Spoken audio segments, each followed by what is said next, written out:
रमेश का एक छोटा सा परिवार था जिसमें एक खूबसूरत पत्नी और दो प्यारे बच्चे थे। उसकी पत्नी और बच्चे हर हाल में खुश थे, लेकिन रमेश उन्हें जिंदगी के सारे ऐशो आराम देना चाहता था और इसके लिए वह प्रतिदिन 16 घंटे से भी अधिक काम करता था। दिन भर ऑफिस में काम करने के साथ साथ वह सुबह और शाम ट्यूशन सेंटर में ट्यूशन भी पढ़ाया करता था। वह सुबह सुबह घर से निकल जाता और आधी रात के बाद घर लौटता था। बच्चों के लिए उसका चेहरा देखना मुहाल था, क्योंकि सुबह सवेरे उसके घर से निकलते समय बच्चे सोते रहते और देर रात घर में कदम रखने से पहले ही बच्चे सो चुके होते। हाँ, रविवार को वह जरूर घर पर होता, लेकिन उस दिन भी वह किसी न किसी काम में व्यस्त रहता और उसका समय परिवार के साथ ना बीतकर काम करते हुए बीतता। परिवार उसके साथ क्वालिटी टाइम बिताने का बस इंतजार कर रह जाता।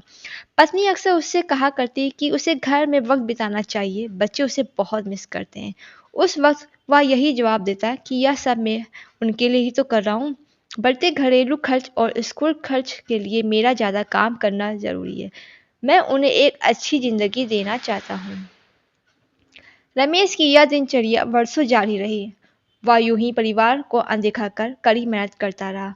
उसका प्रतिफल भी उसे मिला। उसे पदोन्नति प्राप्त हुई, आकर्षक वेतन मिलने लगा। परिवार अब बड़े घर में रहने लगा। खाने पीने व अन्य सुविधाओं की उन्हें कोई कमी ना रह गई। लेकिन रमेश का यूं ही काम करना जारी रहा। वह अधिक से अधिक पैसे कमाना चाहता था। पत्नी पूछती कि आप पैसों के पीछे क्यों भाग रहे हैं? हमारे पास जो है हम उसमें खुश रह सकते हैं। तो उसका जवाब होता कि मैं तुम्हें और बच्चों को दुनिया जहाँ की खुशियाँ देना चाहता हूँ। बस कुछ साल और मुझे मेहनत करने दो। पत्नी चुप हो जाती। 2 साल और बीते। इन 2 सालों में रमेश बामुश्किल अपने परिवार के साथ समय बिता पाया। बच्चे अपने पिता को देखने, उनसे बातें करने को तरस गए। इसी बीच एक दिन रमेश की किस्मत खुल गई। उसके दोस्त ने उसे अपने व्यवसाय में हिस्सेदारी की पेशकश की और इस तरह रमेश एक व्यवसायी बन गया। व्यवसाय अच्छा निकला और रमेश को पैसों की कोई कमी ना रह गई थी।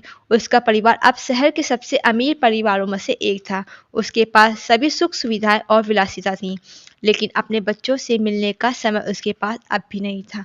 अब तो वह बामुश्किल घर पर रह पाता। उसका अधिकांश समय घर से दूर बिजनेस टूर में बीतता।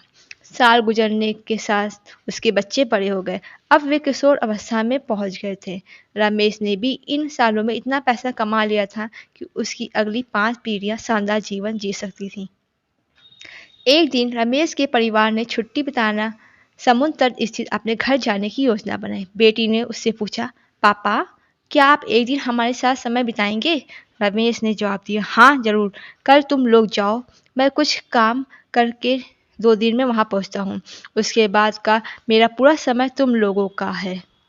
पूरा परिवार बहुत खुश था। वे समुद्र तट स्थित अपने घर पर चले गए।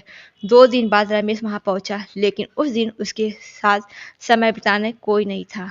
दुर्भाग्य से वे सभी उस दिन सुबह आई सुनामी में बह गए थे। रमेश और उसकी पत्नी और बच्चों को कभी नहीं देख सकता था। करोड़ों की संपत्ति होने के बाद भी वह अपने साथ एक पल भी नहीं खरीद सकता है। वह पछताने लगा। पत्नी के कहे शब्द उसे याद आने लगे। आप पैसों के पीछे क्यों भाग रहे हैं? हमारे पास जो है हम उसमें खुश रह सकते हैं। नॉलेज ऑफ द डे, पैसा सब कुछ खरीद नहीं सकता, इसलिए पैसों के लिए अपने परिवार को महत्व देना कम मत करें। पैसा खो देने के बाद फिर से कमाया जा सकता है, लेकिन अपनों को खो देने के बाद दोबारा वापस नहीं पाया जा सकता। अगर आपको कहानी पसंद आई तो लाइक और शेयर करें और साथ ही कमेंट में ज़रूर बताएं कि आपको कहानी कैसी लगी। फिर मिलते हैं एक और इंटरेस्टिंग कहानी के साथ। Thank you.